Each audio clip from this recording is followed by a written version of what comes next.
Assalamualaikum warahmatullahi wabarakatuh.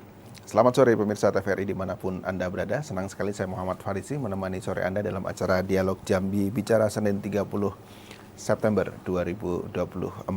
Hari ini kita akan bahas mengenai literasi keterbukaan informasi publik di Jambi dalam rangka memperingati Hari Hak untuk Tahu Sedunia yang kemarin jatuh di tanggal 28 September 2024. Ada 3 narasumber yang hadir di studio pada sore hari ini. Saya perkenalkan, yang pertama ada Bapak Dr. Andes Ariansah, ME. Beliau adalah Kepala Dinas Kominfo, Komunikasi Informasi Provinsi Jambi. Assalamualaikum, apa kabar? Waalaikumsalam, selamat sore Pak Budisa. Ya, terima kasih Bang Ariansah sudah hadir. Dan narasumber kedua ada Pak Sigit Eko Yuwono, MM, Pengamat Kebijakan Publik di Jambi. Assalamualaikum, Pak Sigit. Waalaikumsalam warahmatullahi wabarakatuh. Terima kasih juga sudah hadir. Dan narasumber ketiga ada Dr. Andes Al-Munawar, Wakil Komisi Informasi Jambi. Assalamualaikum, apa kabar? Waalaikumsalam Pak Faris. Ya, terima kasih. Ini hal yang menarik yang tidak banyak orang tahu, yaitu hak dasar warga negara untuk mendapatkan informasi, akses informasi dari lembaga-lembaga publik atau pemerintah. Nah, saya ke Bang Ariansah dulu. Bang Ariansah, kalau kita bicara mengenai keterbukaan informasi publik, apa sebenarnya makna dari keterbukaan informasi publik tersebut? Dan apakah ini menjadi bagian dari tusi dari Diskominfo Provinsi? Ya, jadi untuk keterbukaan informasi publik itu sudah menjadi kewajiban pemerintah untuk memberikan akses kepada masyarakat ya, untuk bisa mereka mengetahui apa yang sudah dilakukan oleh badan publik ya, khususnya di dalam menyelenggarakan pemerintahan. Dan di mana kita menyelenggarakan pemerintahan itu menggunakan dana publik, dana APBD ataupun APBN. Ya, jadi sudah merupakan kewajiban bagi kita semua badan publik ya, untuk diketahui oleh masyarakat. Nah, Bang, contohnya apa kira-kira yang memang harus terbuka? Apakah seperti kalau dulu kan ada apa ya, APBD gitu ya, ada e-budgeting. Ya. Apakah seperti itu maksudnya? Jadi sebelum masuk ke maksud ini, sebenarnya fungsi daripada keterbukaan informasi publik yang pertama untuk meningkatkan partisipasi masyarakat. Jadi ada partisipasi masyarakat ya di dalam pemerintah mengambil keputusan. Jadi ada peran aktif masyarakat. Kemudian yang kedua juga ini untuk juga sebagai transparansi ya, dan akuntabilitas pemerintah ya. Yang harus dipertanggungjawabkan. Yang ketiga juga untuk mengurangi risiko dalam korupsi, menghilangkan korupsi. Karena apa? Karena disampaikan secara terbuka. Artinya kalau terang benderang itu, ya mudah-mudahan celah korupsi tidak ada, ataupun bisa diperkecil kembali.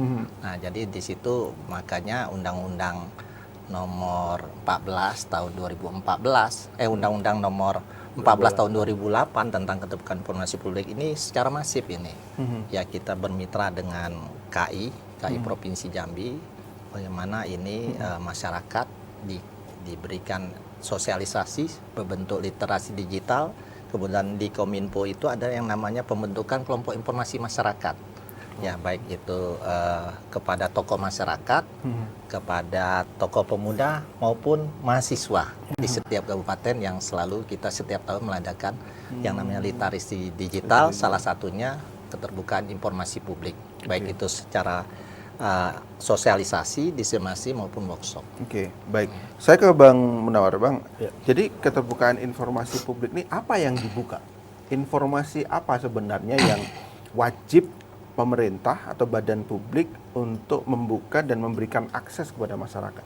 Informasi yang seperti apa? Terima kasih Pak Faris. Jadi sebelumnya ya, ini adalah momen daripada Hari Keterbukaan Informasi itu hak untuk tahu sedunia. Barangkali kalau kita mundur dulu ke belakang, kita memperingatinya itu, yaitu lahirnya itu pada tahun 2002. 2002. Itu di dunia. Jadi pada hari ini mari kita sama-sama mengucapkan selamat Hari untuk Tahu Sedunia atau Right to Know Day.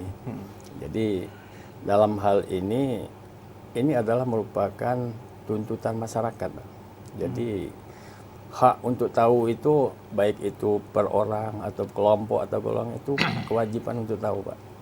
Jadi setiap informasi yang ada di badan publik itu sepertinya sampai saat ini masih belum begitu memuaskan masyarakat. Jadi di badan publik itu terutama yang seperti dikatakan Pak Gatis tadi yang menggunakan APBD atau PPN itu wajib membuka transparan. Nah, kalau di Indonesia sendiri itu pada era reformasi itu sudah menjadi tuntutan masyarakat, khususnya mahasiswa minta transparan daripada kebijakan pemerintah. Sampai-sampai pada 2011 dibentuklah di Indonesia Komisi Informasi itu. Itulah jadi tuntutan. Karena di badan-badan publik itu banyak sekali kekurangan-kekurangannya, terutama masalah transparannya itu. Jadi masyarakat ini sekarang ini sudah ingin tahu karena hak dia sudah diamanahkan di dalam Undang-Undang nomor 14 tahun 2008. Jadi di situ ada beberapa hal, terutama hak dan kewajiban masyarakat untuk tahu itu setiap kebijakan-kebijakan yang dilakukan oleh pemerintah. Kemudian badan publik juga wajib menyediakan ataupun melayani informasi kepada masyarakat. Ya, yang ketiga juga ini ada juga semacam ini tidak boleh menghambat pemerintah apabila masyarakat minta informasi ataupun data yang berkenaan dengan yang diinginkannya itu. Nah, inilah kadang-kadang setiap badan publik itu sepertinya masih sungkan merespon apa yang diminta oleh masyarakat. Nah, inilah ada semacam terjadi sengketa di Komisi Informasi. Sungkan atau takut? Kurang merespon. Atau apa? Kurang merespon lah intinya. Kurang merespon. Secara prosedural kurang merespon apa yang diminta oleh baik itu perorangan ataupun lembaga resmi. Bang Munawar, contohnya apa informasi misalnya? Apakah gini, mungkin ke Pak Kadis juga ini ya. Misalnya kan pemerintah punya menggelontorkan dana untuk beasiswa, misalnya gitu ya. Nah, berarti masyarakat ingin tahu dong syarat-syaratnya apa saja.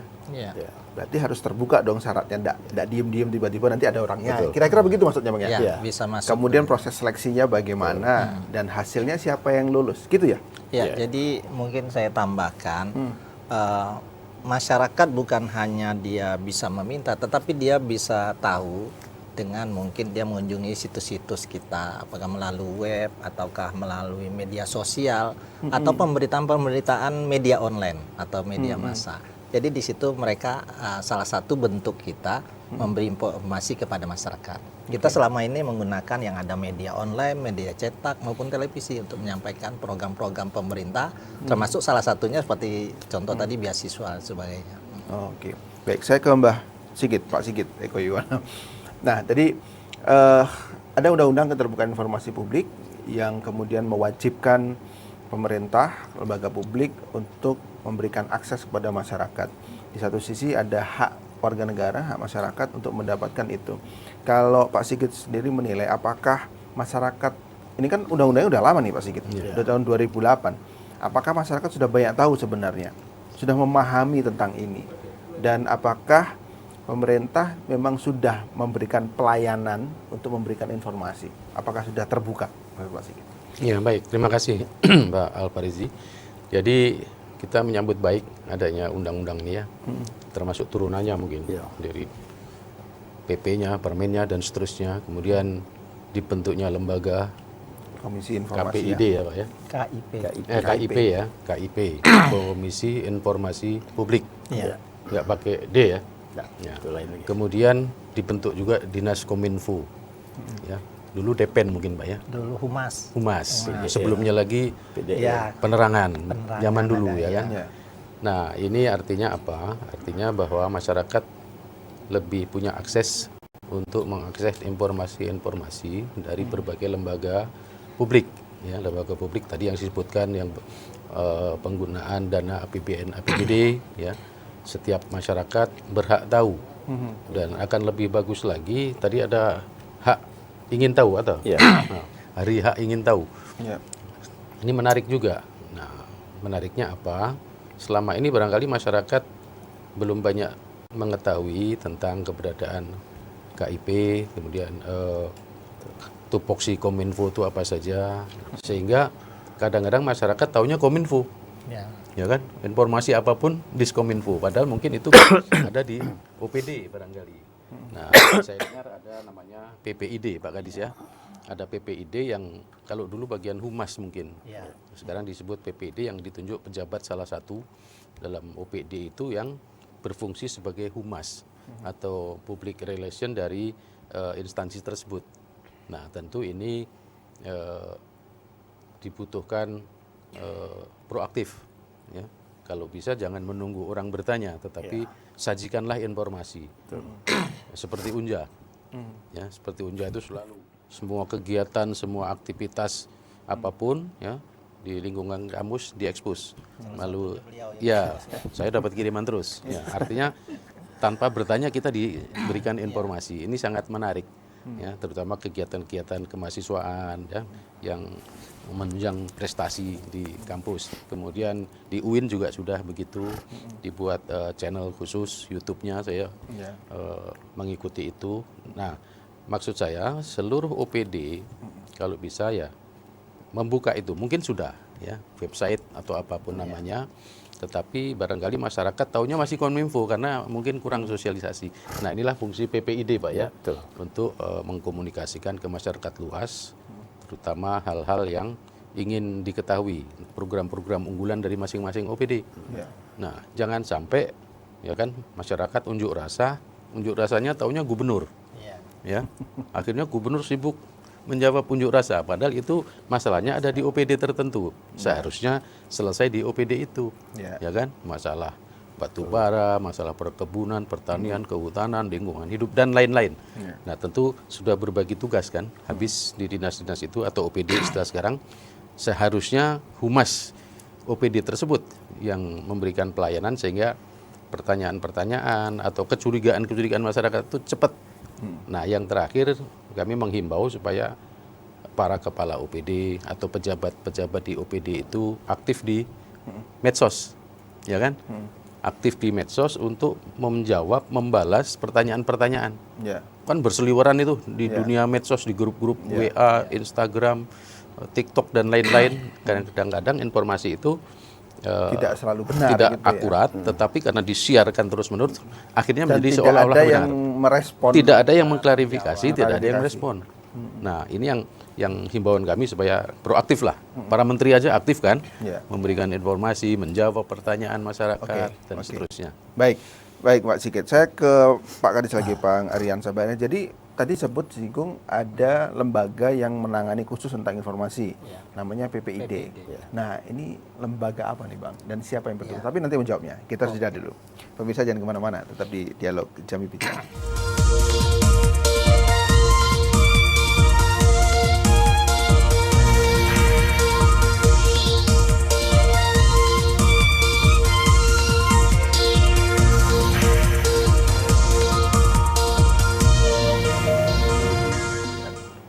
Terima kasih pemirsa, masih tetap bersama kami di Jambi Bicara dengan tema literasi keterbukaan informasi publik di Jambi. Saya kembali ke Pak Kadis Kominfo, Bang Aryansah. Tadi disebutkan bahwa semua lembaga itu harus memberikan akses keterbukaan informasi bagi masyarakat. Nah, siapa yang bertugas untuk melayani masyarakat dan layanan-layanan apa saja yang kemudian harusnya ditawarkan dan masyarakat bisa mengakses? Ya, kalau di OPD ya, di OPD itu ada di unitnya TU, itu ada pejabat pengelola informasi dan dokumen. Dokumentasi. Mereka selaku PPUD pendukung. Untuk utamanya ada di Diskominfo. Jadi Diskominfo. Berarti Abang sendiri, Pak Ya. Kadis, sebagai PPID-nya PPUD utama. Pemprov. Iya, Pemprov Jambi. Kebetulan juga humas ada melekat di kita, kemudian beberapa kegiatan sehingga jubirnya pun juga di kita di Kominfo. Jadi ada beberapa kali memang masalah masyarakat ya, yang sebenarnya masyarakat ini bisa terjawab apabila PPID-nya cermat. Dalam hal ini mungkin atasan PPID kan kepala OPD ya. Sebagai contoh mungkin dalam kegiatan-kegiatan yang berbenturan dengan masyarakat, itu PPID harus cepat itu menanggapi. baik itu yang dikeluarkan melalui media online itu segera dijawab. Nah, terkadang kita tahu itu, kita sampaikan kepada OPD-nya ini segera dijawab. Dijawab dalam waktu yang sesegera mungkin, dan mereka biasanya itu minta waktu, mereka rapat dulu sehingga besoknya baru mereka counter berita tersebut. Sehingga tidak ada pembenaran berita yang salah tetapi tidak dijawab menjadi pembenaran. Nah, itu tugas kami di PPID. Makanya kami sangat terbantu sekali di Diskominfo itu apabila memang PPID-nya memang benar-benar dia melakukan tugas dan fungsinya secara profesional, ya. Karena ada beberapa kami tidak bisa menjawab yang sifatnya teknis kan. Karena kami kan hanya yang sifatnya jadi umum PPID saja. pelaksana tadi yang menjawab Iya, ya. yang PPID pelaksana, dan itu yang tugas kami nanti. Di kita juga setiap bulan itu ada pertemuan. Nah, kita ada di bidang KP, Komunikasi Publik, itu setiap bulan itu PPID pelaksana itu kita kumpulkan. Kita memberikan seperti literasi digital juga mereka. Mereka kita latih juga di dalam bagaimana mereka untuk menanggapi suatu masalah dan sebagainya. Dan kami juga mempunyai alat monitor. Ya, di salah satu bidang KP, apabila berita itu termasuk berita yang negatif, itu segera kami menjadi seperti rekomendasi segera disampaikan kepada OPD untuk segera tindak lanjutin. Karena ada 3 penilaian, kalau itu netral ya kami anggap biasa, positif itu sudah bagus, nah negatif ini yang harus kita tindak lanjuti. Contoh apa Bang, kalau yang kejadian terakhir lah yang krisis lah kira-kira? Ya, mungkin kita lihat ya isu aktualnya tuh misalnya batubara. Batubara. Karena kan ada berita batubara, ternyata memang kita sudah mengeluarkan inkup kan, instruksi gubernur, ternyata memang batubara ini dikeluarkan melalui holdingnya. Nah, holding ini ternyata ya tidak bukan tanggung jawab. Iya, tidak mentaati instruksi, dan itu tanggung jawab memang kalau di dalam manut itu itu tanggung jawab oleh pemegang IUP, kementerian, karena dia menerbitkan IUP. Nah, di jalan itu tanggung jawabnya nanti ada Dishub, ada Lantas, kemudian ada juga dari pihak Pol PP dan sebagainya, karena mereka termasuk dalam Satgas Was. Gitu.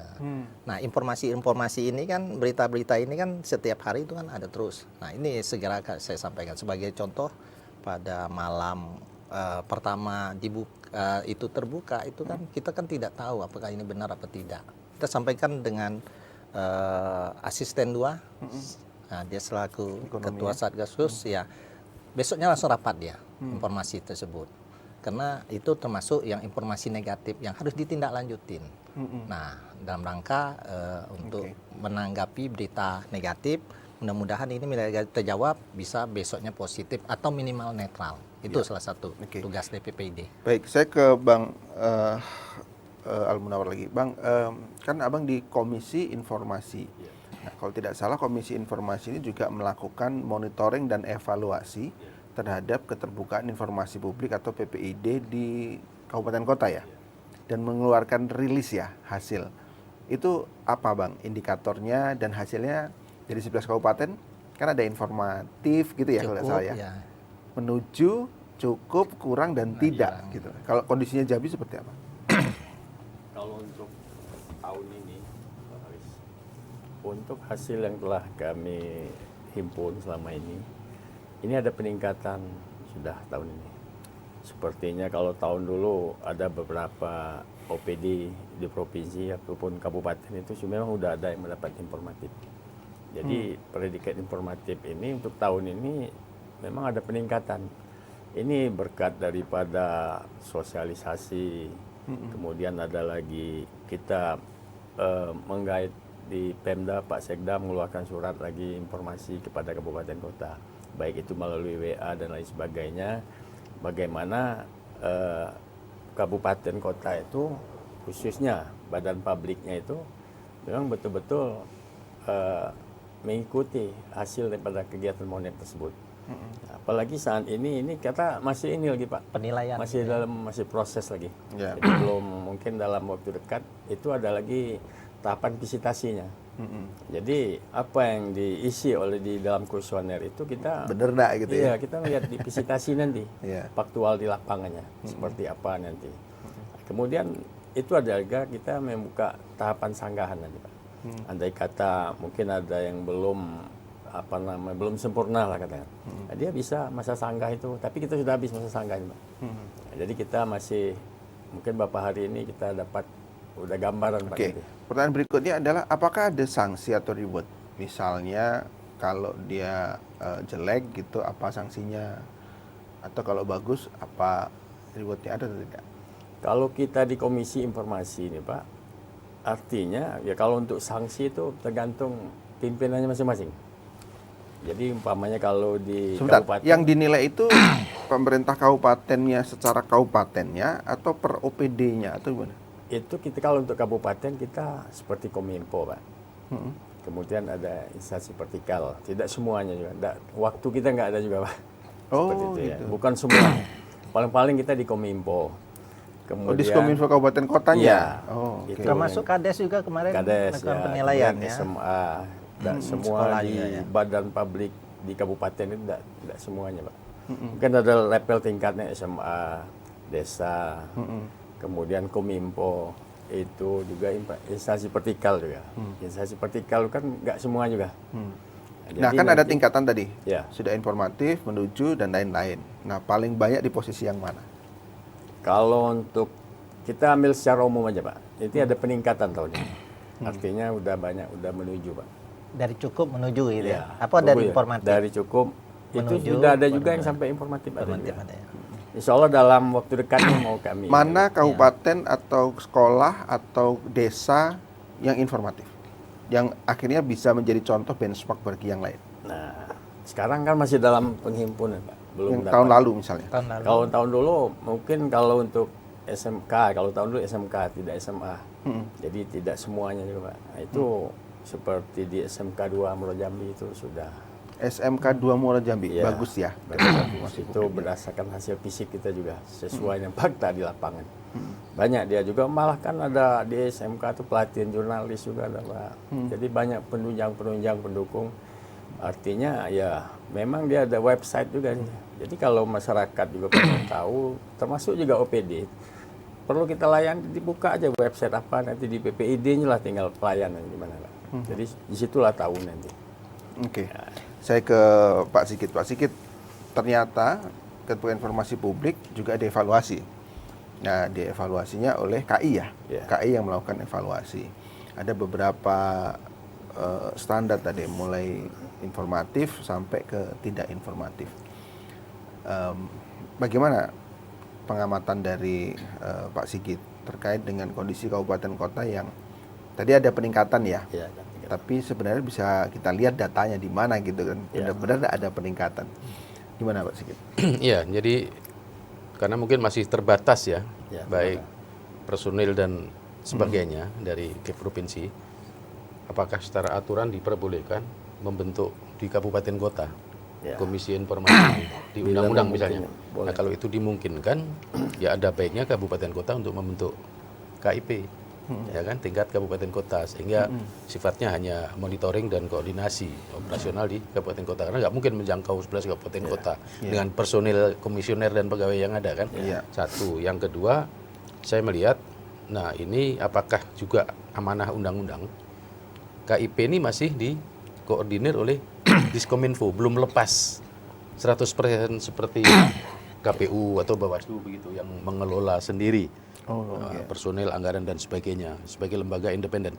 Nah, ini masih nyantol ya Pak ya, di Diskominfo. Apakah itu subordinasi atau kemitraan atau koordinasi, saya kurang begitu tahu, mungkin nanti bisa dijelaskan. Karena kalau masih nyantol mungkin ada tanda kutip, wah nanti nggak independen karena masih nyantol kan gitu. Proses ya? Ya kan, komisi independensinya itu mungkin belum begitu sempurna.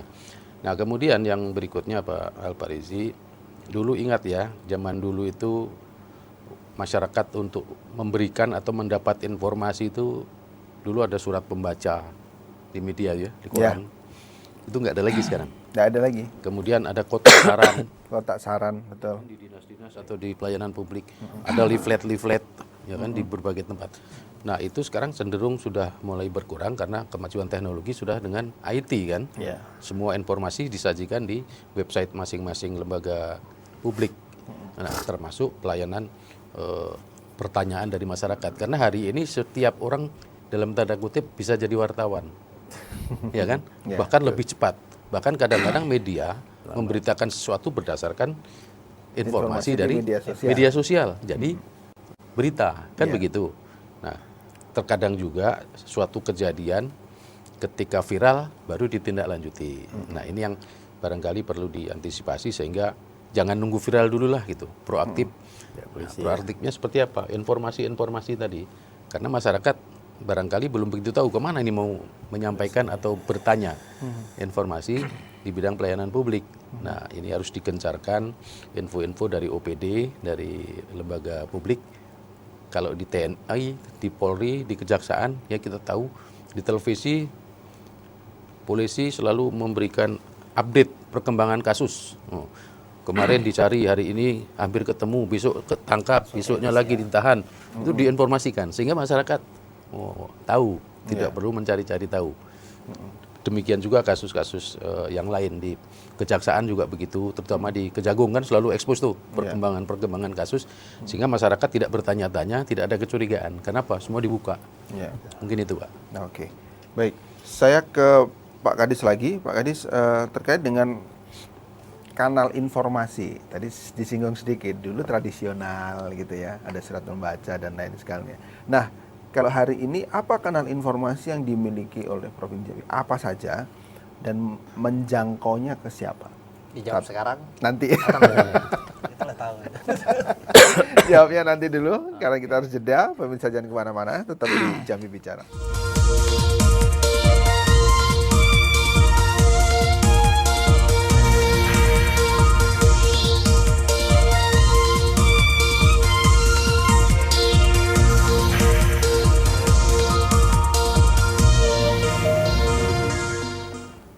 Kita lanjutkan dialog Jambi Bicara sore ini, pemirsa, dan kami mengundang Anda untuk berdialog bersama kami di line telepon 0741663385 atau nomor telepon yang ada di layar televisi Anda. Saya lanjutkan kembali dengan Pak Aryansah, Bang Aryansah, Kepala Dinas Kominfo Provinsi Jambi. Bang, kanal informasi apa yang dimiliki oleh pemerintah provinsi? Apalagi sekarang di dunia digital ini. Jadi, apakah masih pakai radio juga, koran juga, atau pakai medsos, dan medsosnya ada admin yang memang standby untuk menjawab, atau ada kalau di bank itu kan ada apa namanya hotline gitu ya. Oke, kita jawab dulu Bang ya. Tahan dulu jawabannya. Kita jawab dari pemirsa dulu. Assalamualaikum. Waalaikumsalam warahmatullahi taala wabarakatuh. Pak Reji, selamat sore. Selamat sore Pak Yudi di Telanai. Silakan Pak Yudi. Baik, terima kasih Pak Reji. Ini waktunya mepet sekali nih. Mohon waktu sedikit ya. Ya, yang saya hormati Bapak narasumber dari Kominfo, dari pengamat publik, dan juga dari keterbukaan informasi publik. Ya, yang saya hormati, judul kita ini sebenarnya keterbukaan informasi publik Undang-Undang 14 tahun 2008. Tentu ini bukan barang asing, tapi pelaksanaannya memang masih buah si malakama. Masih belum dipahami oleh masyarakat. Ini saya tidak ngerti juga karena tahun dari 2008 ini.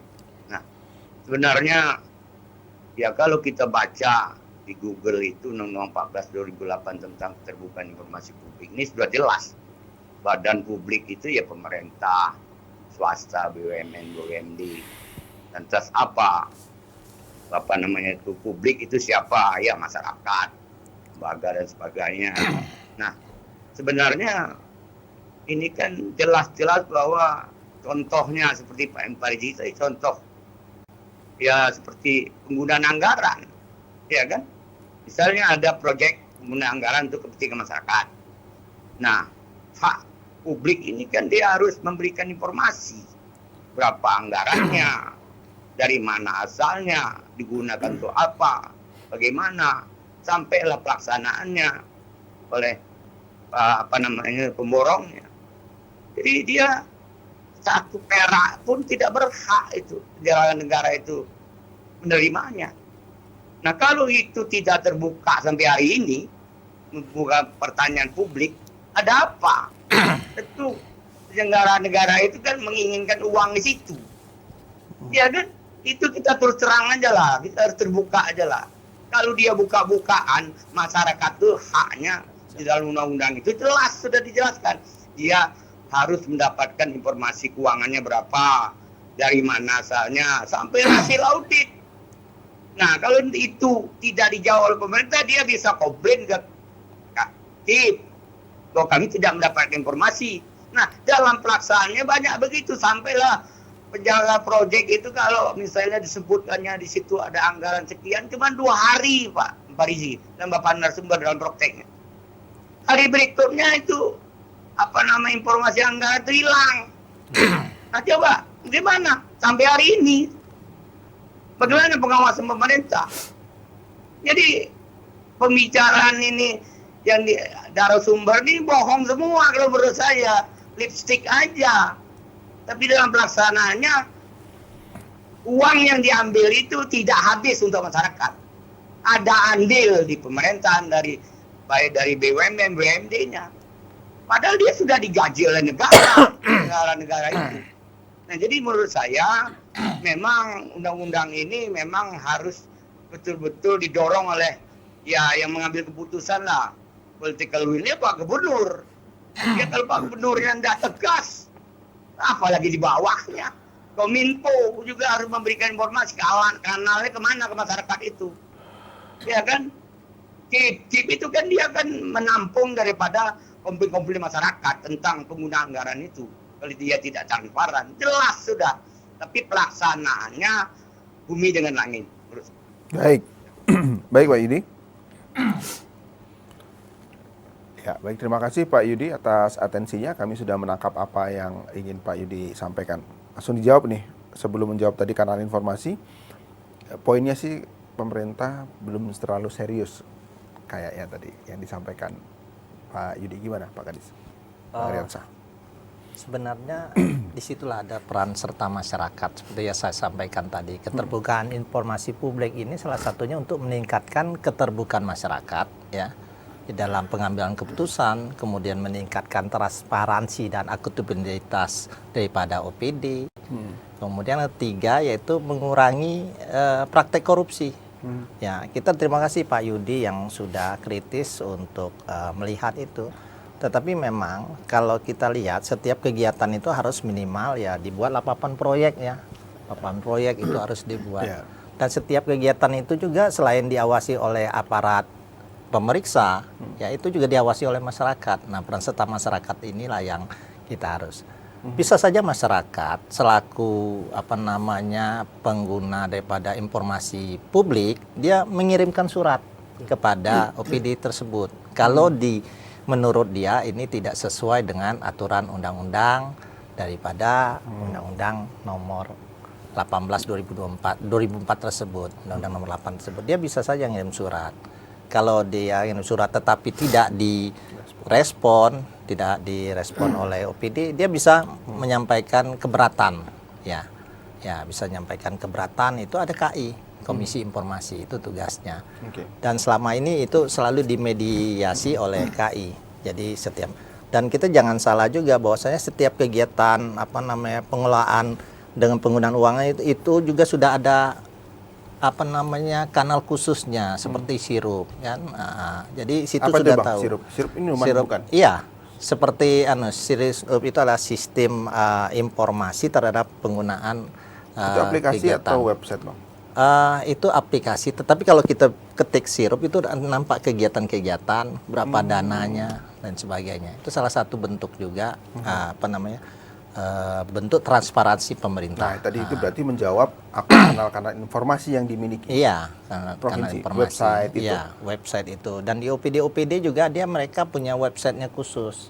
Baik itu media sosial dan sebagainya, itu selalu memberitakan. Kalau misalnya ada selaku kita pengguna informasi publik tidak diberikan akses, itu bisa beliau bisa menyampaikan baik itu permohonan melalui media bisa saja dia ngirim melalui email, kan setiap surat kita ada emailnya itu. Ya. Ya, itu salah satu bentuk kita sebagai untuk membuka akses masyarakat untuk mengetahui kegiatan kita. Kalau tidak lewat email ya melalui media sosial. Di Kominfo juga ada media sosialnya. Silakan di situ nanti sampaikan apa berita itu tidak sesuai dan sebagainya, atau ada kegiatan-kegiatan, silakan ya. Selain itu ada juga kegiatan mungkin melalui media online dan media televisi ya. Oke, baik. Saya ke KI tadi disinggung sama Pak Kadis, Bang Aryansa, bahwa ada kalau tidak puas dengan jawaban informasi yang diberikan oleh lembaga publik, maka bisa mengajukan sengketa. Nah, tahun lalu 2023 aja berapa sengketa yang mengajukan sengketa? Terima kasih. Baiklah untuk Bang Fahrisi. Ini sekalian kita menjawab dari Pak Yudi tadi, juga ada kaitan juga dengan apa yang disampaikan oleh beliau tadi. Barangkali kalau kita lihat ini paradigma yang lama itu mungkin beda nih sekarang, Pak. Dulu baik orang per orang ataupun lembaga pengen minta data informasi itu kadang-kadang datang ke kantor nyari Pak Kadis segala macam, itu sekarang tidak boleh dilayani lagi seperti itu, Pak. Kita bersurat, betul kata Pak Kadis tadi. Karena di tiap badan publik itu sudah ada PPID-nya masing-masing. Jadi apapun yang dipinta masyarakat itu resmi. Pakai surat, tujuannya apa. Itu dalam waktu tertentu 10 hari tanpa plus 7 hari itu, kalau dia keberatan, dia tetap mengajukan lagi, Pak. Ada mekanisme prosedurnya. Jadi itu semua dapat dilihat di mana? Gimana? Prosedur tadi. Itu dari ada perki, Pak. Enggak, prosedurnya bisa dilihat di mana? Kalau orang masyarakat mau lihat prosedurnya tadi, ada di website kah atau di mana? Itu langsung ke PPID-nya, Pak. Umpamanya di Kominfo. Silahkan mereka datang, berbuat surat gitu. Ini salah satu contoh. Nah, harus datang atau bisa ada aplikasinya?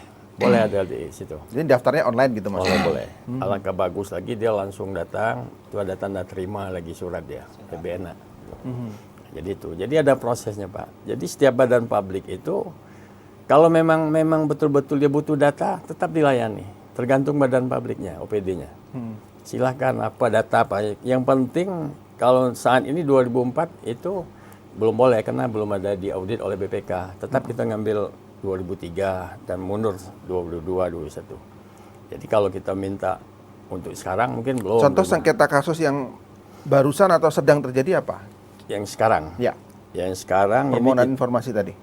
Ya umpamanya ini banyak ini, Pak. Umpamanya dari apa namanya Diknas, ada dari. Yang mengajukan siapa, Pak? Ya itu. Yang dimohonkan apa? Itu dari dari masyarakat ada, dari lembaga ada, Pak. Jadi macam-macam yang dipintanya. Nah, yang barusan, yang dari Diknas misalnya. Apa yang kalau diminta sekarang dan masuk, tidak diberikan oleh dinas sehingga harus diproses gitu. Ya. Memang untuk saat ini saya ambil secara keseluruhan di badan publik itu seharusnya itu menjawab surat itu, Pak. Jadi prosesnya itu harus menjawab surat yang dipinta oleh baik itu per orang atau lembaga. Inilah akibat daripada tidak direspon surat mereka. Mereka keberatan lagi, ngajukan lagi. Ada prosesnya lagi. Bahasa Jambinya nambah gawe gitu. Iya. Harusnya selesai di. Itu memang mekanisme seperti itu, Pak. Kebanyakan mereka yang mengadukan itu prosesnya masih sedang berjalan. Jadi kalau kegiatan pembangunan yang masih berjalan itu sebenarnya kalau mereka mau informasi, dia menanyakan surat, kita cukup biasanya itu prosesnya sedang berjalan. Itu tidak perlu kita memberikan itu tidak perlu memberikan anggaran lain sebagainya. Karena itu belum selesai. Terkecuali memang kegiatan itu sudah selesai. Kan banyak dulu ya kasus, mohon maaf dianggap itu kasus, setelah dalam penilaian dari inspektorat maupun BPK ternyata tidak ditemui. Kan gitu. Jadi yang masyarakat ini perlu diedukasi juga. Betul. Apabila proyek itu sudah selesai, itu baru bisa dijawab, baru itu disanakan. Kalau dalam proses ya belum. Pak Sigit ada respon dari yang disampaikan Pak Yudi tadi. Oh iya, Pak Yudi, terima kasih. Jadi mungkin beliau mewakili kegelisahan masyarakat ya tentang informasi pembangunan, baik itu anggaran maupun pelaksanaannya. Nah, kalau di anggaran barangkali ketika sudah disahkan menjadi APBD, diketok palu dan diundangkan di perda misalnya kan, diperdakan atau itu artinya sudah menjadi milik publik kan, sudah terbuka, semua orang bisa mengakses, tidak ada lagi yang rahasia. Nah, itu yang pertama. Yang kedua, barangkali tadi dinyatakan ada yang hilang, pelangnya segala macam, ya kan? Ke depan barangkali setiap kegiatan proyek fisik misalnya, terutama yang menyangkut hajat hidup orang banyak, bukan karena besar kecilnya ya, tapi yang strategis misalnya, itu kalau zaman dulu saya ingat itu dicantumkan semacam plakat atau tulisan yang tahan lama gitu, dipahat atau apa, prasasti gitu dikerjakan oleh PT apa gitu kan. Ya, sehingga masyarakat jadi tahu ketika baru umur seminggu roboh, oh ini PTA rupanya kan gitu. Sanksi sosial juga. Ada ingatan di masyarakat. Tapi kalau awet atau tahan lama misalnya, berarti kinerjanya bagus dan diresmikan oleh siapa, zaman siapa ini dibangun. Nah, sehingga ada ingatan masyarakat tentang kegiatan itu. Kita masih melihat itu di berbagai tempat, prasasti-prasasti seperti itu masih ada. Pak Sigit, tadi saya jadi kepikiran, termasuk nyambung sebenarnya. Kenapa ya proyek-proyek yang zaman dulu, atau bahkan mungkin zaman Belanda dulu, jembatannya kuat-kuat ya. Kalau sekarang kok gampang rubuh ya. Gitu. kayak jalan-jalan Korea Besi kecil. Iya, jadi Gimana Pak Sigit? Apa tidak ada keterbukaan informasi publik juga itu? Ya, ini yang dibutuhkan partisipasi masyarakat sebetulnya yang disampaikan Pak Kadis tadi. Masyarakat juga berhak mengawasi, memantau ya kan, bagian dari partisipasi masyarakat dalam pembangunan. Kalau melihat harusnya besinya 1 inci kok setengah misalnya kan, cepat-cepat lapor.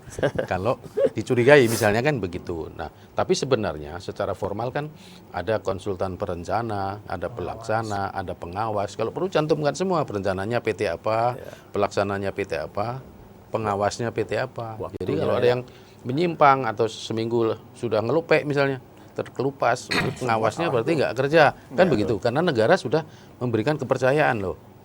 Ya kan, negara sudah memberi kepercayaan kepada pengawas yang itu dibayar juga kan, sekian persen dari nilai proyek yang seharusnya dia mewakili negara, dalam hal ini mewakili masyarakat, harus ikut tanggung jawab terhadap kualitas bangunan tersebut. Oke. Nah. Oke, baik, saya ke Pak Kadis lagi. Pak Kadis, jadi endingnya apa sebenarnya harapannya kalau kita bicara harapan gitu ya, dengan adanya keterbukaan informasi publik ini, yang diharapkan oleh pemerintah dengan lahirnya undang-undang ini apa? Apakah memang mindsetnya pemerintahnya juga berubah, masyarakatnya berubah, lebih akuntabel, lebih transparan, endingnya kesejahteraan rakyat sebenarnya, betul ya gitu ya? Iya, jadi sebenarnya pembangunan itu adalah semua stakeholder ya, baik itu pemerintah, swasta, masyarakat itu selalu berkolaborasi.